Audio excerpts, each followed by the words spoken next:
I did produce a show called Mysteries and Scandals, which was a great show, and did like 180 episodes. And through that show, I got to learn a lot more about the history of Hollywood. But when I would do like an episode on Marilyn Monroe and I had to use footage to help tell her story, I would find archival footage of LA in the 40s or 50s and become obsessed with even how like the parking meters looked or how the traffic signals looked and the cars. All and of it, street lights. Street lights and all that. And I just felt like this was sort of a calling from years ago that now it kind of fell into place. Yo, welcome to another episode of In a Minute with Evan Lovett. And this is an episode I've been looking forward to for a very long time, coming to you live from the IM studios in the heart of Los Angeles. I am here with Alison Martino of Vintage Los Angeles, who literally paved the way for LA in a Minute and for In a Minute with Evan Lovett. And this is a special, special guest because not only is she one of the best preservationists, conservationists, celebrators of Los Angeles's history and culture, but she is so important on a day-to-day basis, interacting with the people, making sure that we do recognize the history that's amongst us every single day. And perhaps more importantly, writer, producer, host, award winner, Spectrum One. I can't say enough superlatives. Alison Martino, Vintage Los Angeles. Thank you so much for being here. Oh, what an intro. Thank you so much. Absolutely. And we got to mention, sponsor of the show, Culver City Toyota. Go see my man, George. You saw him on the live podcast. The guy is a great guy. He's the manager over there. And look, that's an indication of why Culver City Toyota is so good for your used, pre-owned, new vehicle, because they're nice. They're real people. It's not this pressure dealership. So go over there. It's right there on Washington Boulevard in Culver City. Get your Corolla, your Camry, or maybe even a new Prius like I've been discussing. And don't laugh because I've had two Priuses before and I've switched to new cars, but I'm ready to go back. So you go to Culver City Toyota. But without further ado, Alison, again, thank you for being here. This is very special. Thank you for having me. This is super special. You kidding? It's LA in a Minute in Vintage LA.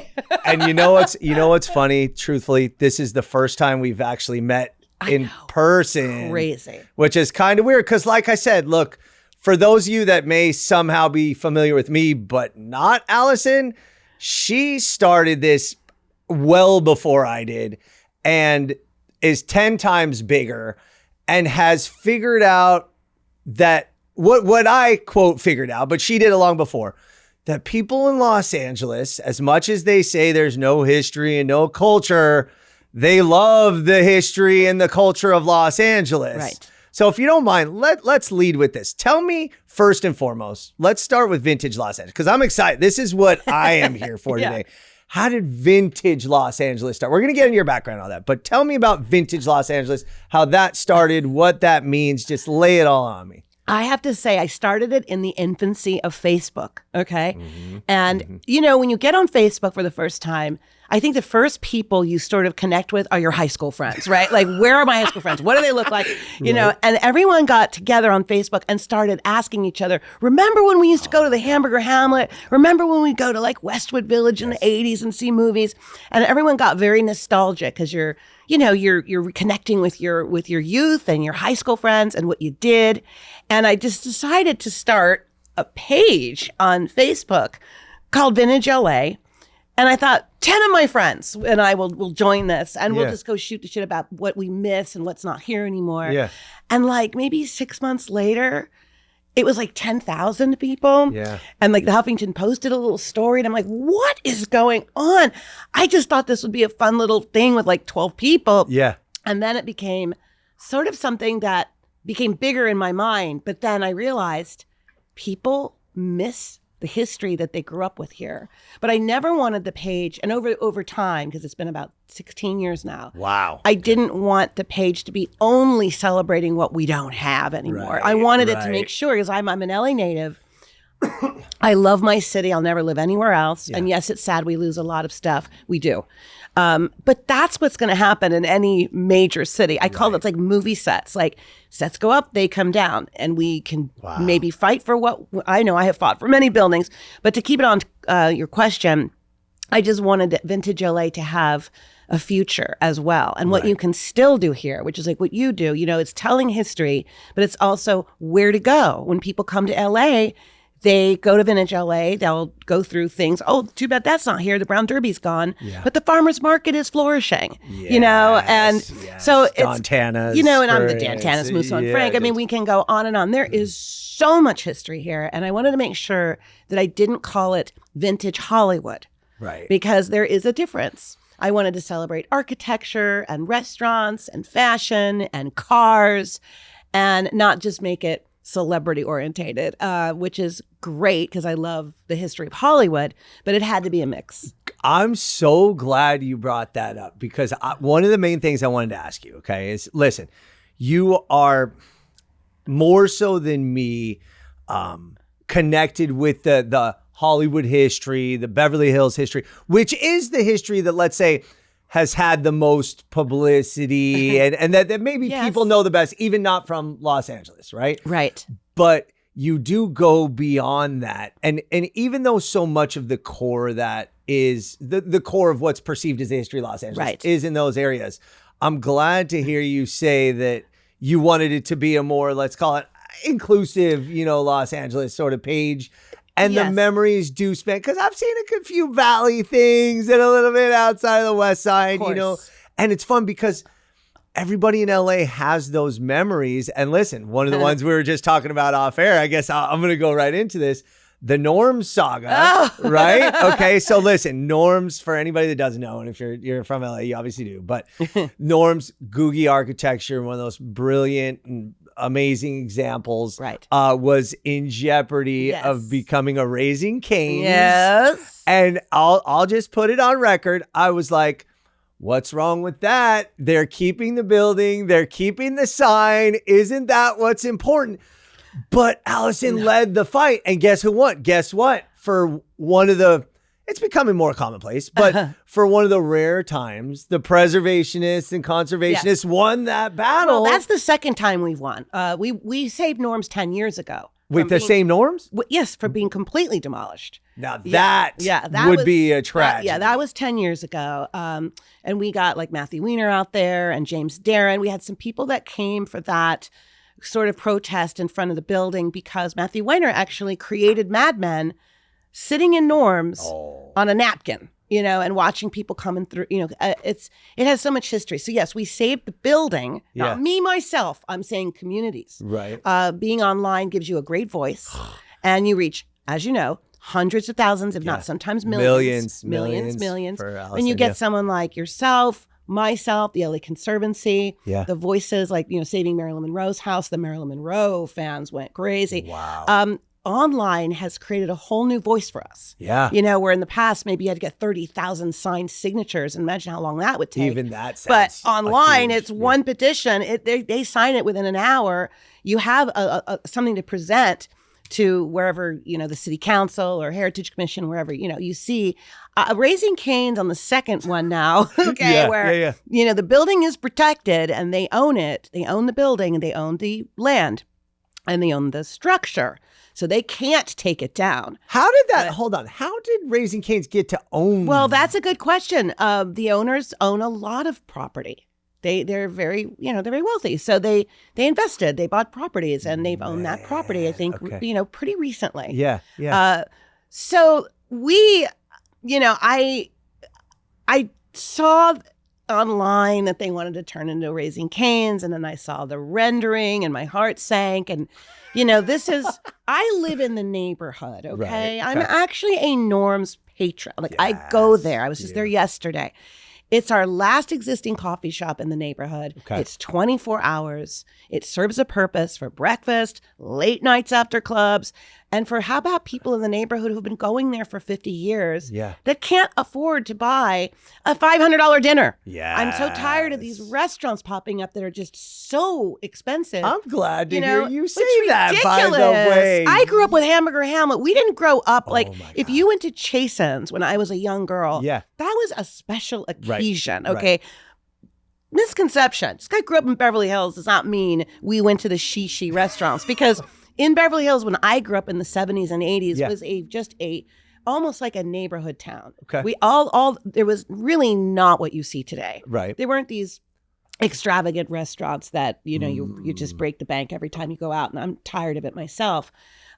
We had Tony Roma's and Alphonse and Hamburger Hamlet and diners. And so I kind of grew up on diner culture. Right. And I grew up in, of course, nice places too, but I like a balance. And if you don't have a balance in your city, you really won't know where to go. And I think when Hamburger Hamlet closed in 2011, really shook the city because that was not just a neighborhood place, but where neighbors would gather, where you would run into your friends, where you would Sunday night, you'd run into Dean Martin or Lucille Ball in the restroom. Okay, I used to see her in there putting her makeup on and stuff. And I sat next to Betty Davis once. I mean, it was just an incredible time to grow up in LA. Rip Taylor, who was a big, fan of Hamburger Hamlet, ended up going to Norm's after Hamburger Hamlet shut down. I mean, how cool to run into him there. And, it's an affordable place. It's a casual place. Yeah, it is. You run into your neighbors. You run into your friends. I find all the real characters of LA are in diners. And you're not going to find them I'm not going to say the restaurant names, but, I love Dantana's. It's home to me. Yeah. But I need a balance, or I can't survive without a balance. I don't cook. So I need to go out, and I need to, like I said, balance is everything in any city. In life, frankly. So Raising Cane's, wanting to just turn that into a Raising Cane's was just terrifying. Man. And we made a lot of noise online. And I was really happy to see their statement recently. And I hope we can hold them to it, that they've heard the community speak. Right. That's us. When you reach, you reach a lot. I reach a lot. I don't really count the numbers anymore because a number online doesn't really tell you who really your reach is. No, you have an impact far beyond that. The likes don't mean anything. But I do know I reach a lot of people. You reach a lot of people. So if there's a message to get out, it's a great platform. So they heard us. I mean, Raising Cane, they listened. What does it feel like to have that impact, by the way? I had a feeling they would. I just did. Really? I really had a feeling. I didn't have faith in the corporate decision-making process. The owner, so I'm glad to see it. does not want to be hated. And, he's on Shark Tank. He lives in, I just don't think he's going to want to go in there and see everybody protesting and peeing, and people lose jobs. And I think with the Raising Cane's, it can go really anywhere. Yeah. And that Norm's was intended and built to be a Norm's, to be a diner, not a fast food chicken place. I don't have anything against it. Just don't put it there. Right. I eat anything. Okay. Yeah. I'm like one of those people I'll eat anything. But can we put it in the appropriate space? Yeah. And it's a fair point. And when I go in there like yesterday and I see the waitresses and the people that I've been seeing for years, and I see the looks on their faces of fear because I don't know if they know for sure. Nothing is for sure. Right. Just because they said we're listening and we may go a different direction doesn't mean in 2027, when the lease is up, will they have a different take? We're going to have to do all this all over again. We will. Yeah. And we don't know what Norm's wants to do yet. So we're not sure, they haven't said anything. Right. So we have to, and we want to support that too. That was my concern. And again, this is coming from a place of ignorance where I was like, is Norm's where does Norm stand on it? Because I remember a fight close to home for me was the Studio City tennis and golf, Weddington Tennis and Golf. And the neighborhood got really up in arms when Harvard Westlake wanted to demolish it, tear out all the trees, build a world-class athletic facility, which, by the way, spoiler alert, is happening. And the neighborhood kind of lost that battle, although there are still a couple legal fights, although it's been demolished. So I don't know what the remaining fights are about. But I was doing some digging and doing a story, and it turns out that the owner, and again, this is different than Norm's, but the owner is like, I've been trying to get out from under this for so many years. It was going to be a senior living. It was going to be condos. And then I'm saying to somebody in the neighborhood, I'm like, all right, a world-class athletic facility doesn't sound that bad. And if the owner's okay with it. So that's where I was kind of fell in. So I was wondering what the Norm's perspective is. But your point is probably the most important, right? Listen, Norm's, along with these last few remaining examples Yes. of we just did an episode on pans out in Ladera Heights, which is gorgeous, by the way. I don't know if you've been there recently. Oh, yes. Gorgeous. And the food's good. Like the food's good. upgraded. Oh my God. It's great. Right. But I will say, when you drive by these places, they're stunning. They are. And it reminds you of LA, even though I wasn't there in the 40s and 50s, but you get that automatic vision of what Los Angeles used to be like.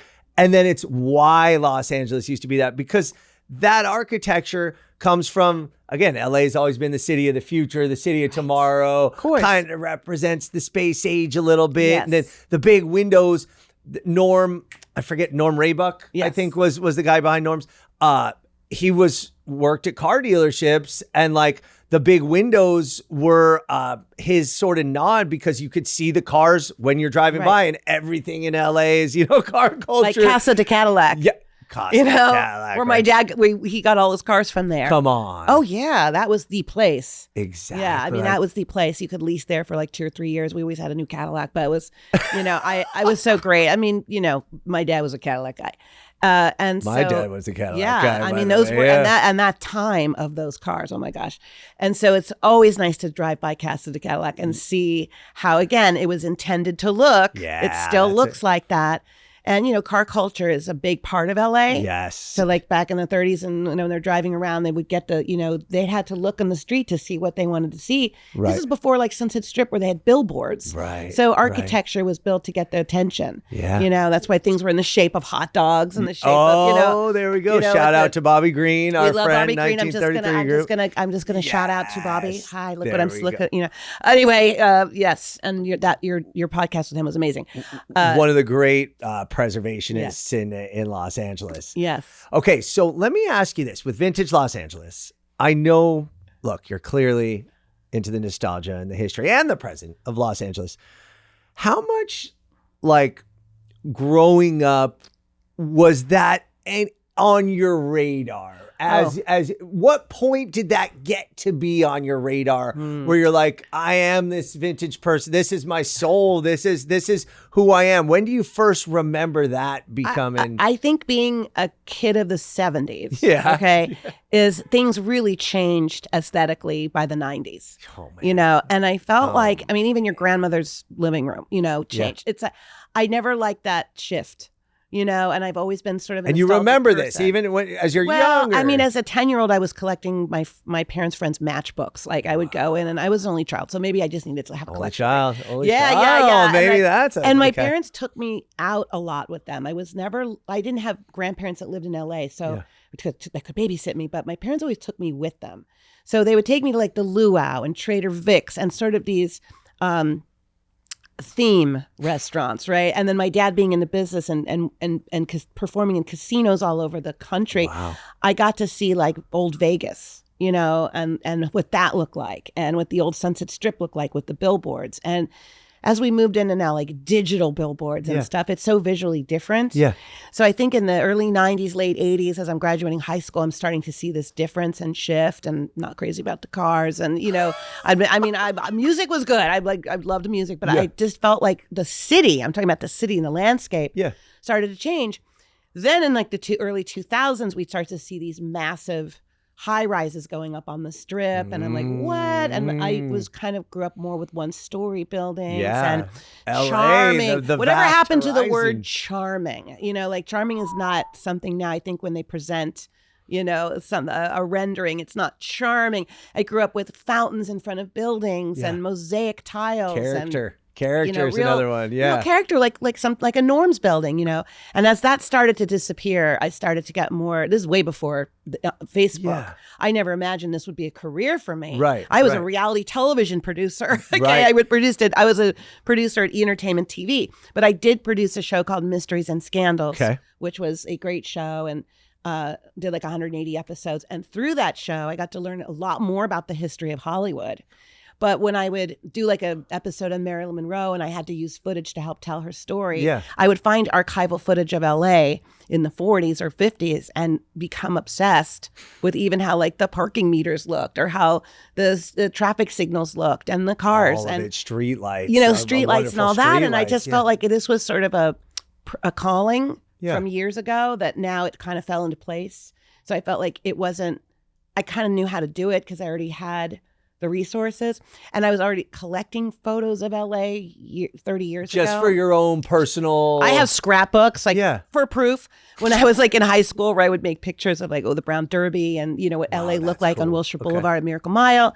But I never imagined I'd have a platform called this online thing, where we could have Instagram and Facebook and all these amazing ways to tell visual stories, and I think visually, what we do is important. It's so... The voices, of course, is you got the information, but to be able to see it, and I always felt like we're bigger than a textbook. We're learning more from what I think we're doing than even learning it in a class, because I'm not putting any teachers down. I'm saying please, because I've learned so much from my teachers. I love my teachers, especially at history teachers. But we have this new way of putting that information out immediately. I have an 11-year-old son, and I didn't mean to interrupt. No, but to that point, look, I'm always telling him to read, and he will tell you, my wife will, every day, I'm like, you need to read. Are you reading? I need to read. But the truth is, I see him watching these YouTube videos or something on Instagram. 60 seconds, 30 seconds. Or and he'll tell me, afterwards, he'll tell me something like sometimes we'll be driving home from school or something and be like, did you know that blah, blah? I'm like, where'd you learn that? He's like, I was watching Mama's phone this morning and I was like, dang. And it is a great tool because the visual, the audio, all that together really. Well, I think the younger generation are going to be like they're going to be like born marketers, they just know how, it's crazy. Like my best friend's 12-year-old already has plans for her brand. Wow. And this is TikTok and, these quick second. I don't think it's terrible. I think the attention span is kind of bad. I feel like, because I'm finding myself scrolling at night and I can't get off. And I'm like, wait, I just want to watch a 2-hour movie, and I put the phone down. It's very hard. They can't, I don't think. Yeah. But they're going to be like marketing geniuses because they're going to do it all themselves. And, before, if you were an actor trying to make it and you had an agent, you would depend on the agent to get your name in the paper or create some kind of PR or publicity for yourself. You can do it yourself. You can do it. Absolutely. It's just incredible. I don't know where we're headed. It's a little scary with AI. We're going to create our own vintage LA world. I know it's going to be nuts.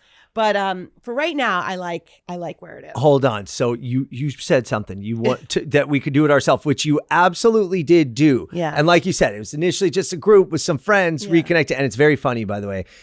I had my best friend from 6th grade reach out the other day, like, oh, hey, I saw a video I was interested in. I was like, hey, that's Evan Lovett.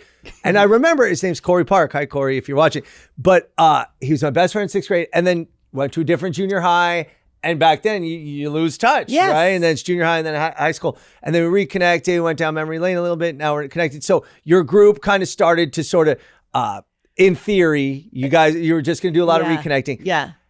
How did it evolve? And like you said, you're posting. I don't believe there's a strategy when you first started, right? Like maybe more so now. But when did it evolve into something where you're like, this is like an army of people who love LA and LA history? And I like that you invite feedback and people can contribute and like have their own memories and pictures. And it makes it awesome because this really is like the community of Los Angeles.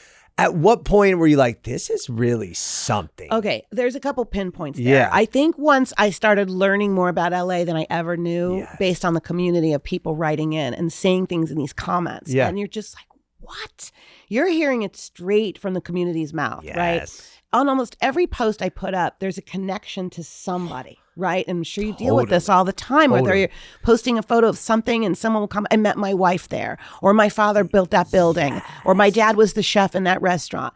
And every thread, I feel like, whoa, we're like an online library, where everyone's together and everyone has a story. And then I realized, wow, this information is coming exclusively through this page. And so I want to honor the community way more by thanking them for everyone. Please come on these threads, read them. Don't just read my post, read the thread. It's so important. So valuable. And it's so important. Some don't even read the actual post. But we put a lot of information in here. Yeah. And if you're an information junkie like me, yeah. I want as much information as possible. And so I felt like saying my story. Right. This So is like it's my story right here. Yeah. 15 years of this, I feel like I've gotten such an education from the post that I'm like driving the vehicle, but the people they're the ones that are bringing in the luggage and bringing in all the information.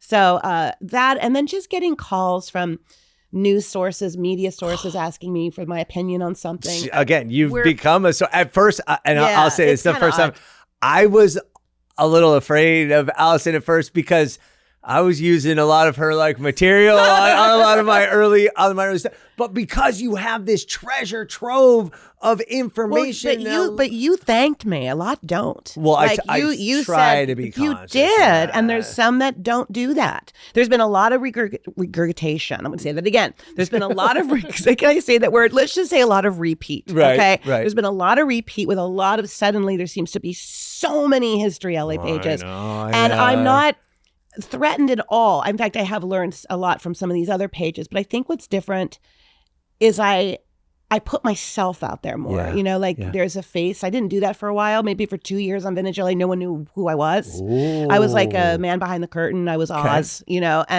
and then someone said, you should, show what you look like. Show that you're young. I was much younger when I started this.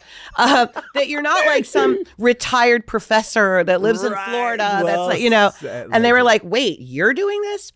And then when Spectrum News called and they wanted me to come on and do segments is when I went, oh my God, I think I can do this for a living. Yeah. And abandon the reality television world. And just do what I do, and feel I'm very validated. And I feel like the authentic part of me is I don't force it. No, and that comes across. That will, is you. You are. Right. You are people will say, why don't you post more about this? Why don't you post more about that? You're always going to upset people. And I say, you know what? I post what I know. Yeah. And sometimes that information isn't as available. So I try and I do it to make it as broad as possible. But where I think my strength is telling the LA I know. Yeah. And I'm not preaching it that you got to feel it my way. It's just I have stories to tell and things I've seen. And whether it's Doris Day, that was driving on her, bicycle past my house when I was growing up, or seeing Jack Lemmon get like 10-cent ice cream at Thrifty. These are fun stories. And I feel like, okay, I'm going to share them. That old Hollywood is sort of gone now. Man. And it was a different time before paparazzi and before selfies, and you can't really have that world anymore of just going down the street being really, really famous and just having a hey and walk by. It's everyone's got to put that on social media. I saw an anecdote of yours the other day, just because you said paparazzi, where I want to say it was Elizabeth Taylor, where you're like, back in the day, the one or two photographers, maybe, I don't even know if they called them paparazzi back then, would try to get a great picture of Elizabeth Taylor where she looked beautiful and elegant and glamorous. And then somewhere along the line that flipped into 60 different paparazzi photographers trying to get something embarrassing or scandalous or something like that. So different era, different culture. Era. I mean, when I was younger, and if we went to Jason's or something, I didn't go a whole lot of times. I was very young, but the times I did, of course, I remember photographers outside. Yeah. They were friendly. Everyone knew who they were. Crazy. And just the way you mentioned it, get a great picture. Now you're right. It's like, let's get somebody doing this. And, it's just unreal. I mean, I remember when I went to see Prince at the House of Blues for one of his club shows. And I think this was 2011. Okay. And I had, one of the very first, I had like a BlackBerry phone, I still think, Love the or something like that, or the first the Android or whatever. And I, it's crappy picture. And I took it up, Prince, and a bodyguard came up to me and said, would you please delete that?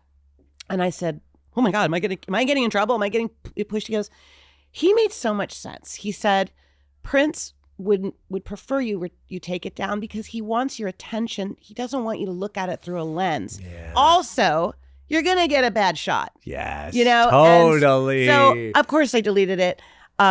And I understand that, you go to concerts and everyone's got the phone up and they're in the front row. I know that's just what it is now. You can't. We're watching the world through a screen. A strange, and I do that. Of course, I do it all the time. But it's the strange because sometimes I'll even think about it where I'm like, why am I like, what is the point? And it's funny because to your point, I'm going to go show my friends or whatever, and it's not going to be a great picture. It's not going to capture. And honestly, whatever when you like, I go to the Hollywood Bowl and I film so much of it. Am I really going to go back and watch it? So it's, if you got it, I think my resolution is to live in the moment a little more. It doesn't mean I can't. I'm a born documentarian. Yes. I can't not document. But maybe tone it down a little bit and be in the moment. When I just went to New York, I tried very hard to just like not take a lot. Yeah. But again, we're born documentarians, and I want to just continue to document and but not to do this at every concert. It's right there, and they're for the performers. It's got to be surreal to look at and see a sea of phones. And when you see those shots like behind the performances into that sea of phones, you're like, that's crazy.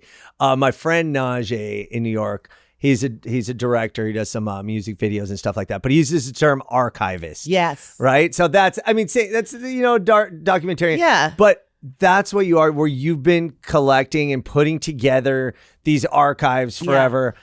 And is that the bulk of where vintage Los Angeles comes from, like where your content, or at least maybe at the beginning, was it your, I don't want to say your content, but your archives? Because again, like I said, I do this for a living. I'm researching and going to, UCLA, not going to UCLA, by the way.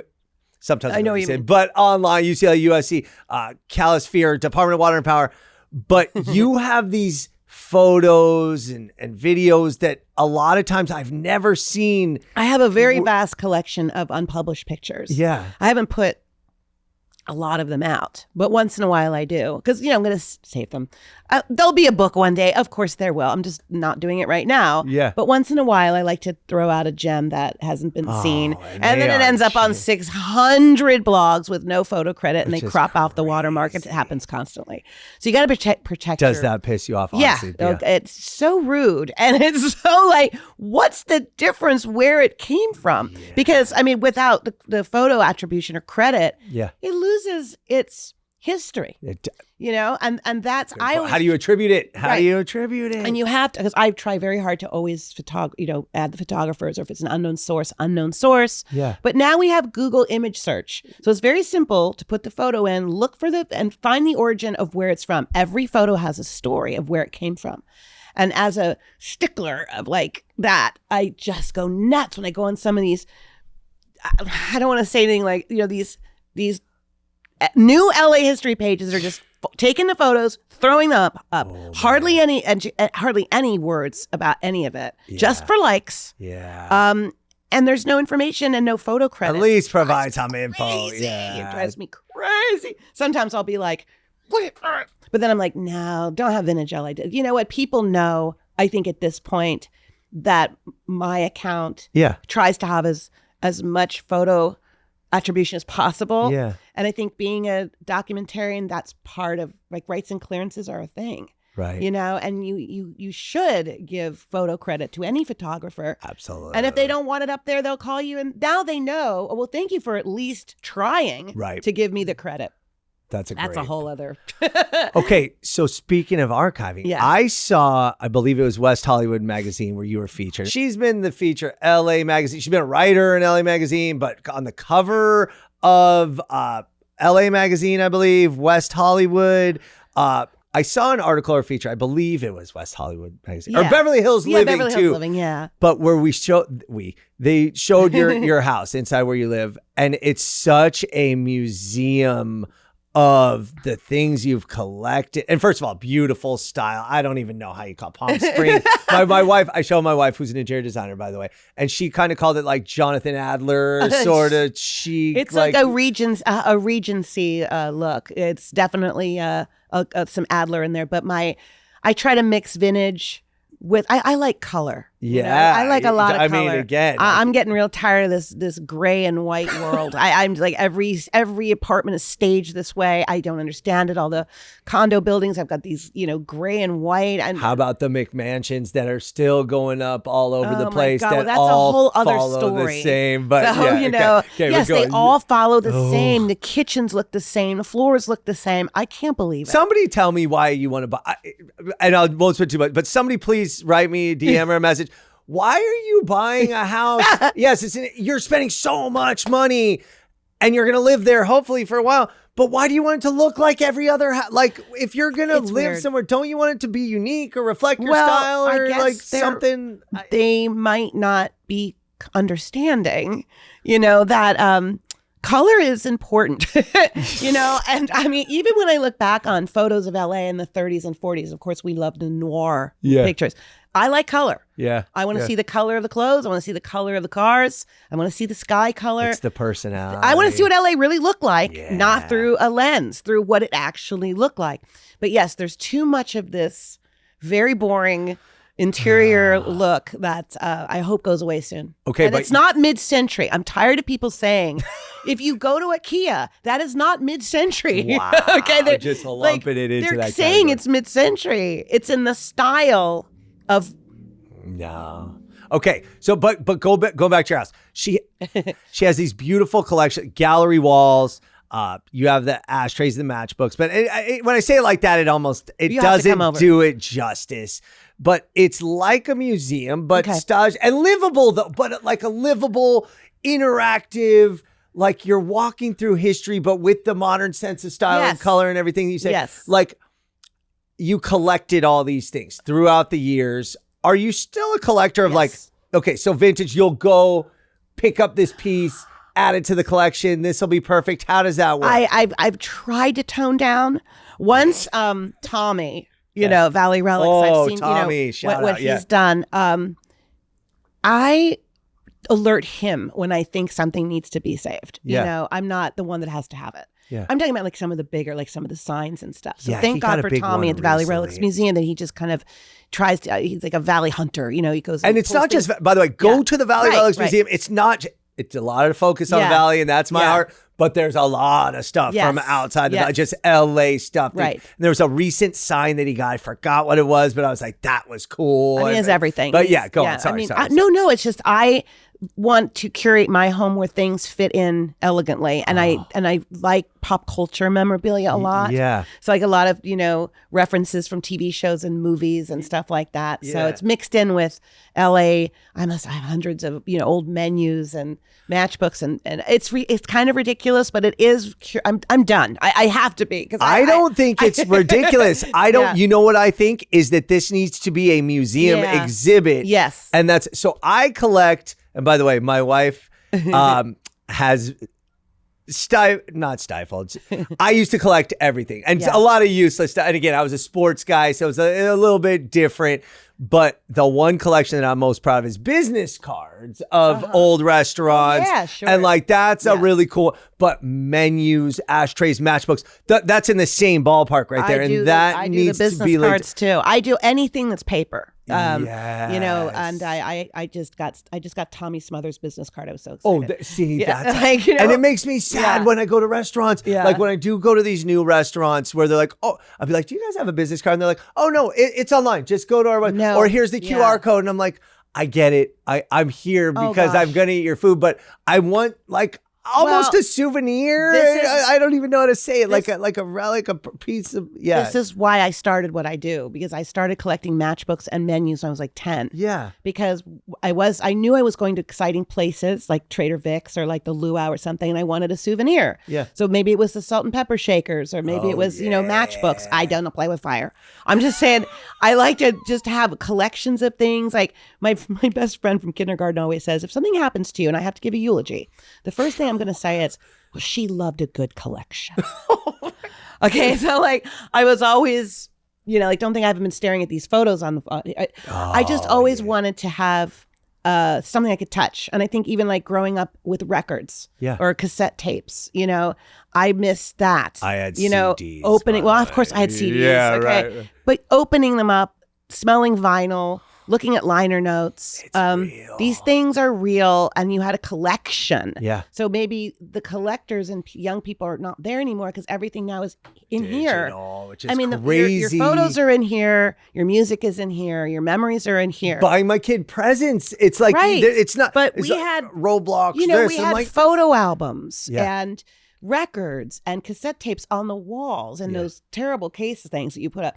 And it was like, it just junked up the room. It was glorious. And it's like, you'd walk in and people would know exactly who you were by your record collection, the cassette tapes. And now you're not really representing that as a person. Like maybe it's their car or the way they dress, but people will walk into my bedroom and see, what cassette tapes were on the wall, go, oh, so you're into like that, you like the Clash, like, you know what I mean? Like, I felt it was individual, personal style on the wall with tapes. I missed that stuff. So I think that's why I grew up in a tangible kind of, I guess that's the way I cope. Right. Is to have things that I can touch, Is it? Okay, because again, I'm an only child, and I'm just putting this together because, again, I was the same way with like collecting and all this kind of stuff. Do you think it's... And I'm saying it here, maybe we didn't have siblings. And like you said, we were like with our parents even more than like friends or siblings or something. Was that is it a comfort thing? And I'm asking almost from a psychological perspective me. Okay, I think so, because when you go to dinner with your family and sometimes the siblings will have their own conversation and their own thing they're doing. I didn't have that. So I would kind of look around. Yeah. And like, I'd kind of walk around the restaurant by myself and I'd be kind of checking things out and listening to my parents' conversations and not being distracted by an iPad or, or maybe another sibling. So I felt like I got an advantage. Yeah. I didn't like it when I was younger. I kind of wanted siblings. But when I really figured out that I think this was a good thing for what I do now is that I'm not saying siblings don't pay attention. Right. I was forced to. Yeah, because I didn't have any distraction. Same. So but I do think souvenirs were always a thing I wanted. I was always I was always the hand in the candy bowl. That's me. And you, only children. Yeah, I think that's and I know I have an obsessive brain too. So I mean, nothing's ever enough. Wonder if that's an only child thing too. I don't know. Nothing is ever enough. Telling my story, never satisfied, and that's why collectors are never done. And that's the seeking information part too, right? It's like you're always looking like, I don't know, more. You got to know stuff. Yeah. Collecting information is almost the way that I look at that. Yeah. And you fall into that world, then people will alert you about things. People call you and tell you they've seen something you might want. It starts to become like, oh my God, I have to resist. But it's also pretty awesome that people identify me with, you might want this, or maybe Tommy should get this, or, I love that people are more, I think, into preservation now than ever, based on these pages, based by seeing befores and afters and seeing street corners completely transformed that look terrible. I mean, being born and raised here, I'll go to like maybe Santa Monica and La Brea. I don't know where I'm at. Yeah. Like, wait, what happened to what? I mean, I love the Formosa. Thank God it's there, but it's a little bit dwarfed with the big old thing. Oh my God. Used to not be these, like the Cinerama Dome. It's like they used to really stick out. And now just look at the Chinese theater. You don't even see it. No. Okay, like you could see it from every angle back in the day. It is so dwarfed. And now you need to be directly in front of it. Now you have to be directly I walked in front right of past. This is not a joke. I literally walked right past it, and I was like, "Wait, what?" Because I didn't realize that was. And I wanted to show my son like the yes, and back in the day, it looked so massive and there was nothing next to it on either side except parking lots. It just, now look how big our buildings have gotten. I mean, Capitol Records seem like enormous. And I was just there yesterday. I was literally just there yesterday. I was lucky I grew up in that building. So I got to really, I flipped the switch on the Christmas tree a few years ago. Yeah, Come on. Yeah. Well, my dad was on Capitol Records for 50 years. And because of Vintage LA, I think they said, you might be an interesting choice to have flipped the switch one year. And I was like, what? That was incredible to be up there and to see the tree go on, because it's the real tree from the time, from like 58 or something. And when you look around there and you see all these massive high rises going up, the whole skyline has changed. When you watch the movie Earthquake, and you're seeing like the way that they made the building shake with a mirror that they shook. Okay, and then they filmed the mirror. the skyline was just, it's a great film to see the history of Hollywood. How many buildings have gone up since then? And I'm obsessed with watching movies filmed in LA and finding those television shows, whether it's Chips or, we all know every Columbo episode, so we can't go down that lane. Everybody knows Columbo. But finding, maybe like Emergency or, like finding some really, Charlie's Angels, great LA footage. They filmed it all on location. Hold on. There's a movie about Los Angeles. Why am I blanking on it right now? It's basically the history of Los Angeles as told through film. Yeah. It's not LA plays itself. Thank you. Yeah. Thank God. Yeah. Yeah. Incredible. I thought that was amazing. I don't even know. It's not a narrative. I mean, it is a narrative. It is, but it's so well done. It takes you through scenes of different films. Obscure, commercial. We like the obscure. That's what's fun. And I think with all the new cable channels like Cozy TV and Antenna TV and Me TV, which I'll just sit there all day. You get to watch so much LA history. Yeah. Because all those shows were, if it wasn't like Streets of San Francisco or Hawaii Five-0, I understand. Sometimes they filmed some of that in LA. Yeah. Batman filmed in LA. The Man from U.N.C.L.E. I mean, there's just so many incredible shows that you're like, wait, whoa, go back. And now our eye, your eye, my eye sees LA a little differently, right? Because we study it so much that you'll have a 2-second thing on TV and go, wait, go back. Yes. I think I know it. I think I know where that is. And I would never have known if I hadn't started Vintage LA last 15 years, the way I see it now. I don't think I would recognize it as much. Maybe the Sunset Strip, but I'm talking about little nuance, like little areas of LA that are so different now. Here's what's funny about something you kind of mentioned, relevant. I had somebody come up to me the other day and they're like, I was born in Chicago, moved to LA 20 years ago, and we always leave LA. We go on our vacation because I want history. And he's like, LA is a great place. The weather's great. But he's like, I never thought there was any history in LA. And then he's like, I found LA in a minute. Yeah. And you let me know that we're around history all the time. And he's like, how do you know this stuff? And I'm like, well, I'm learning because I realize that there's history and I'm learning all the time. People are like, you need to check this out. You need to know this history. But it's funny because there is that history and we're sort of unlocking that, but we're learning as we go. We're always learning. Oh my gosh. I mean, just driving over here to see you. Yeah. I'm looking around at buildings on Ventura Boulevard. Yeah. I'm like, you can tell those are from the 50s. I just saw a dentistry. Yeah. It's right here. You see that? It's an old dentist sign. Yeah. And I love it when an old brick building, of course it's been painted 100 times, but I'm like, keep that sign there. Don't take that sign down. You can't find a sign like that today. Only set designers can put this stuff back.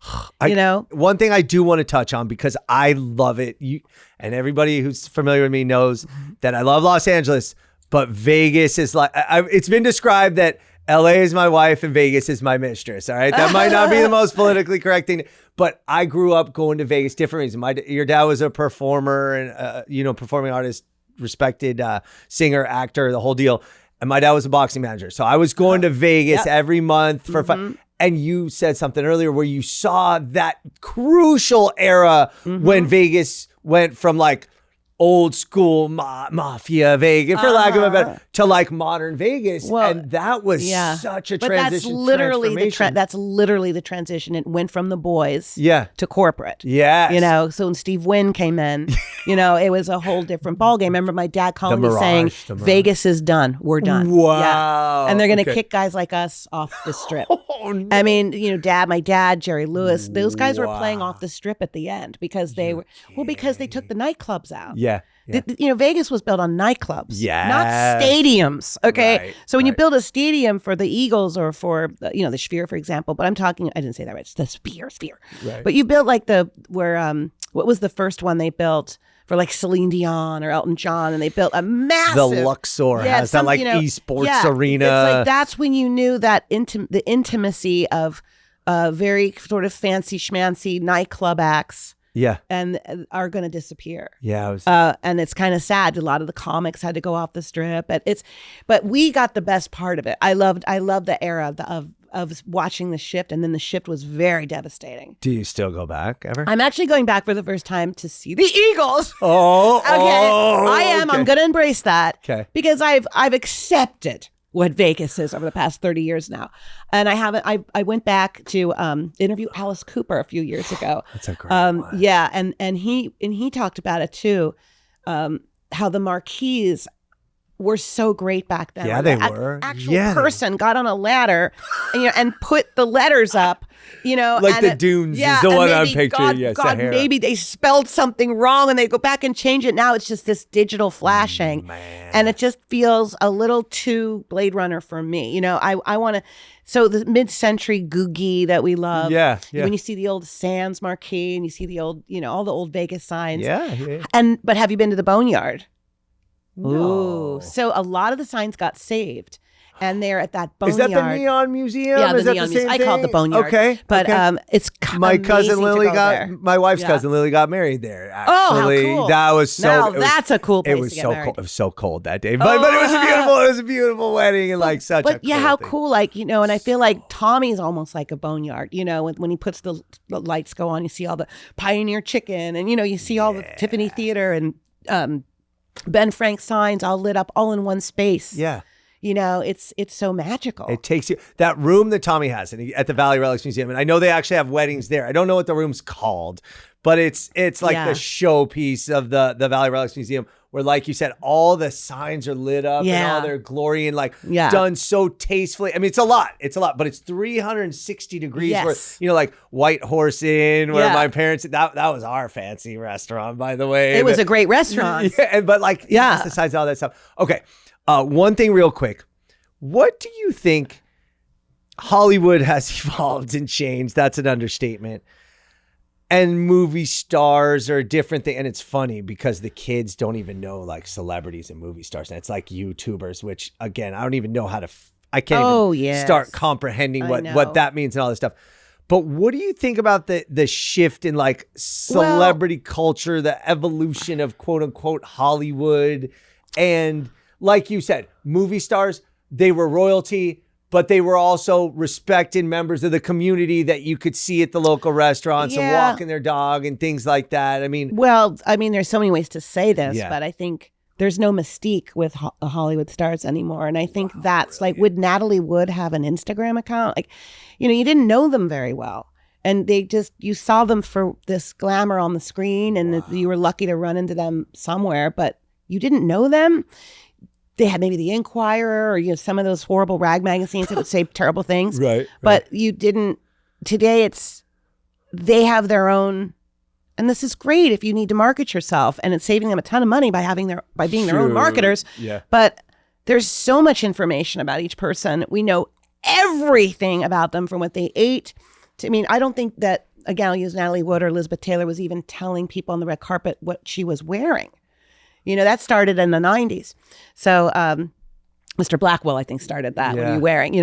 And Joan Rivers and ask, but I think that this was, today it's almost too much information. So that you go on, your Instagram account, and I'm getting information I never asked for.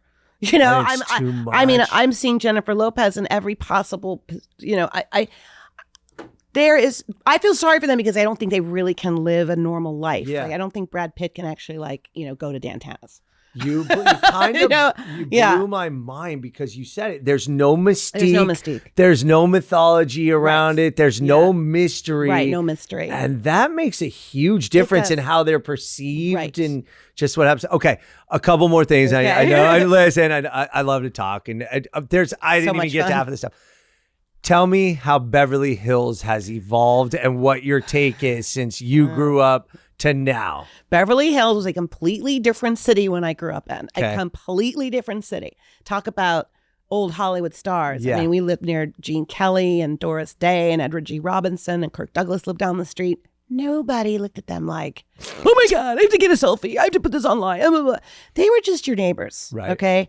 We had a J.J. Newberry. We had 10-cent ice cream. We had Tony Roma's. It was not, we never knew a billionaire in our lives. Wow. Like, I mean, I don't think that Jack Lemmon was, died with $180 billion. Right, okay. I mean, they were working actors. But I think today, and it's not I think, I know, the billionaires moved in. They tore down all the old houses. Yeah. They've turned it into way too I don't even say opulent, but it's so overdone. Yeah. The houses are so big. They're so ugly. Okay. And I mean, they are. And this started in the in the 90s. I'm so glad to hear you say They're so ugly. By the way, I mean, I can't believe the house I grew up in is still standing. By the way, you've been described as the godmother of Beverly Hills, so I was almost afraid to sort of. I don't like that. Could I have been called the goddaughter? What's the godmother thing? But right. Anyway, Okay, I'm just saying. I grew up in a city where the houses sat back on the lot where we had lawns, and they weren't that big, and now. They take them all down. They build garages underground for the 19,000 cars they have. And it makes me sick because I'm a preservationist to see these beautiful homes built in the 20s, what Beverly Hills was intended to be. Look at Hancock Park. Right. They have architectural integrity. They don't tear down every house to build these. And that's what Beverly Hills looked like at one point. Wow. That's why all the stars left Hollywood, came to Beverly Hills for a more intimate. They wanted to get away from, Hollywood was like a scandal zone. Right. Okay. And so like when Beverly Hills was up and coming, Mary Pickford could go and have her, it wasn't as it is today. But now it's overbuilt. But it's not even overbuilt. It's that they tear down classic homes to build very, very ugly mansions, McMansions. I don't even like the words McMansions. They look like embassies. Wow. And they're just, there's no charm. There's no landscaping. And it's all about flipping them and making 30 million, 60 million, 180 million. I'm getting tired of the real estate shows. I'm tired of watching so much real estate on my phone to keep pushing in my face what I'll never have. People sell, and stuff. They sell it. This has to stop. Yeah. Because it's not how I was raised. And it's funny because I come from Beverly Hills, but yet I never knew a billionaire. I never knew anyone in my school whose parents tried to top the other parents, maybe with a car. Yeah. Okay. The latest BMW, but not these flipping and making money and showing it off. Labels were not a thing when I was growing up. None of my parents, like my friends' parents, wore Gucci head to toe or anything. Beverly Hills Housewives changed that. And they're not even from Beverly Hills. Some of them are. You're describing, and this is so cool to me because Beverly Hills used to be a neighborhood and a community. Yeah. And now it's like Beverly Hills is this entity. And I'm not shy about it. I'll say it like, there are very few places in LA. Again, I go San Pedro to Sylmar, Montebello to Mission Hills. That I feel like uncomfortable around. Pacific Palisades, I see what you're fine, saying. like Santa Monica, fine. But you wouldn't have in the 70s or 80s. Yeah, and you're describing a place that actually seems like a neighborhood. You would have gone. We had a movie theater.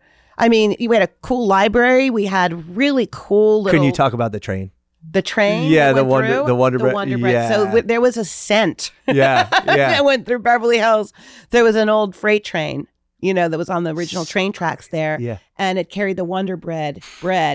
And so if you lived near there, you smelled it 5 times a day. So good. And if you say that to an old Beverly Hills resident, remember the Wonder Bread smell? Yeah. They'll just start to cry. They'll just get so worked up. It's a very different city. We didn't have tourism like we do now. Rodeo Drive was not Rodeo Drive. Man. There was still a home silk shop on Rodeo Drive. I mean, it turned in like maybe movie American Gigolo, like when you're seeing Richard Gere sort of pull up in his 450 SL in front of Gucci just seems so outrageous. Like that's so opulent. That's so over the top. That's nothing, like that was kind of a big deal to see that. Yeah. But no, it was just a neighborhood like anything else. I mean, like Hancock Park or Los Feliz. And it is. We had our own butcher and we had our own home silk shop, or we owned JJ Newberry's. You could get goldfish and, like our supplies, Aaron Brothers. And now it's just all about the most expensive restaurant, most expensive stores. The most expensive people with the most expensive work done and the most expensive Well, that was another thing to never ever grew up with that. I mean, somebody maybe got a bad boob job, but I don't remember getting a different face. Wow. I mean, the girls got nose jobs. Like they got them all over the country, but not like the way young girls are looking at Instagram and changing their face with filters, and it's really scary. And it's so scary. And I don't know how that. Thank you for saying all this too, because I'm always self-conscious when I throw this stuff out there. Okay, before we finish, I do need to talk about, and I'm regretting not bringing this up earlier. you had a very awesome experience at the LA Press Club for your work, which we haven't even discussed because there's so much amazing. Just vintage Los Angeles is this incredible, to me, legacy that you're really, that really defines your legacy and your contribution to Los Angeles historically now and for centuries after you're gone for what you've been able to do. But let's talk about your work, Spectrum One, and your writing in the LA Press Club. Tell us what happened there. I was very, very honored. It was a couple weeks ago. The LA Press Club chose a couple of my segments for best segment in their selected categories, and I did come in second place. I lost out to Nightline, so I feel like I came in first. Because Nightline, like, what are you doing in there? You're not a local show. Right. It was like my Griffith Observatory segment, the Dresden Room, and my interview with Ed Ruscha, who's my favorite artist. And I was really, really excited about it. I need to apologize because I had previously and publicly called him Ed Ruscha multiple times, by the way, and I got corrected. It may be that, and over time it turned into Ruscha. I don't know, so you may not be totally off. Okay, now we close out every week with a segment. One thing to do in LA this week, and you have a trillion things to do. But if you, however you want to do it, daytime, a nighttime, maybe just one restaurant, what is just an ideal LA experience for Alison Martino? Well, I really think architecture is really important, and I think there are so many hidden treasures in LA, like Greystone Mansion being a public park, Robinson's Gardens, and seeing the most incredible gardens you'll ever see, and the most beautiful home open to the public. Yeah. Union Station is a great way to go down and spend a day, go over to some of the other, areas around there. Go to, if you can get tickets to the Stall House, there is no better experience, in my opinion. Because of the placement of it, because of the architecture, because of the photography that came out of that place with Julia Schulman's pictures. You can get your photo there. It's so spectacular. You do have to kind of go online very early. Right. But go there, do it at night, get that 5 o'clock sundown, and then you head your ass over to Mousson Frank without question. It's number one. Now, you also could get a hell of a hot dog. I am a Carney's all the way. Wow. So yes. Carney's hot dogs. Good. For maybe afternoon, or if you don't want to go to Moussa's, you want to just go right to Carney's, you can do that too. Carney's is awesome. That's the one that looks like a train. I know you are. That is a train. It is a train. You're right. It's been there forever. It's a train from the early 1900s that, that same family has owned it. And they put that there in like 76 or something. It's still there on a massive piece of property. Man, I might go to Carney's today. I'm going there tonight because I go to Carney's all the time. Like I go very odd hours. But it's my favorite. When I was in New York, I actually, there's a hot dog stand on every corner. I missed Carney's. I was like, I can't. I'm too loyal to Carney's. Can't do it. So those are like, there's so much, but those would be my immediate throwouts. Yay! Yeah. Great answers. All right, look, I could do this again. I'm probably gonna have you back for a part 2 because we didn't even really get into stuff. We're just talking right now. But Alison Martino, Vintage Los Angeles, thank you for coming in. Anything you want to promote or say, or where do we follow? We follow Vintage Los Angeles, but where? Anything you want to tell people to find just you? Spectrum One, 9 o'clock on Thursdays. Just come onto the platforms, contribute, send your photos, tell your stories. Yeah. Let's just keep the LA community alive, especially our history. And I want to say thank you and I want to say this genuinely. Thank you for what you've done I'm almost getting choked up, but honestly, for paving the way for LA in a Minute and for In a Minute with Evan Lovett, because truthfully, without Alison, there is no Evan, at least not in the sense of what you've done for LA. So I truly mean that. And thank you very much, because this is the person that laid the groundwork for, if you're a fan of me, then you have to be a fan of Alison. And I thank you so much. So Alison, again, this was awesome. I really appreciate you. Keep doing what you're doing. Keep that energy, that spirit. Only child. Maybe that's part of it, but thank you again for coming in, and thank you everybody for watching. You know the deal. Like, subscribe, share it with your friends. But this has been great. Vintage Los Angeles, Alison Martino. Thank you so much for having me. All right, LA. It's been a minute. Thank you.